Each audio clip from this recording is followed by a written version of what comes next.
Януари 2026 е за водолеите време на вътрешна трансформация, силно вдъхновение и усещане, че започваш нов етап от живота си. Енергията на месеца те води към смели решения, нови цели и по-дълбоко разбиране на собствената ти сила. Твоят управител Уран изпраща мощна вълна от интуиция и ясни идеи. Това е месец, в който усещаш къде искаш да бъдеш и какво трябва да оставиш в миналото. Ключова тема – свобода, пробуждане и ново начало. Обвързани водолеи.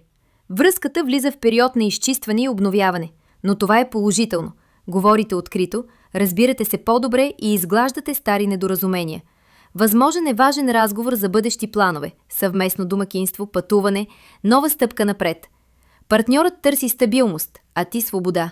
Януари ви учи да намерите златната среда. Необвързани водолей. Очаква си силен месец за любов. Възможни са внезапна среща, човек, който те привлича интелектуално, ново онлайн запознанство, възраждане на стар интерес. Любовта идва, когато най-малко очакваш. Типично по-водолейски. Благоприятни дни за любов. 7, 18, 25 януари. Януари 2026 е месец на иновации и пробиви за водолей. Блестиш с идеи, нестандартно мислене и лидерска енергия. Очаквай нови проекти, предложения за развитие, промяна в посока, която отдавна обмисляш. Силна подкрепа от важна личност, вдъхновение за самостоятелна дейност. След 15 януари започва много мощен професионален подем. Финансите се стабилизират. Приходите растат, но разходите също могат да нараснат, ако не внимаваш. Януари носи допълнителни доходи, възможност за нов договор, шанс за печалба, подобрение в условия на работа.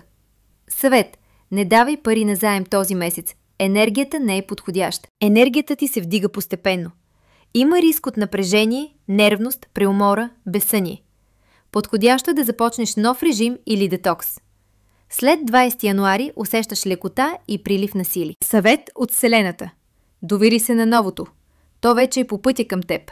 Януари 2026 е месец на пробуждане, свободен избор и смели решения за водолеите. Ти започваш годината вдъхновен, фокусиран и готов да следваш истинската си посока. Вселената отваря нови врати. Остани отворен за чудесата. Ако този хороскоп ви е харесал, подкрепете канала, като се абонирате за Астровълшебство. Натиснете камбанката, за да не пропускате месечните прогнози. Благодаря ви за подкрепата!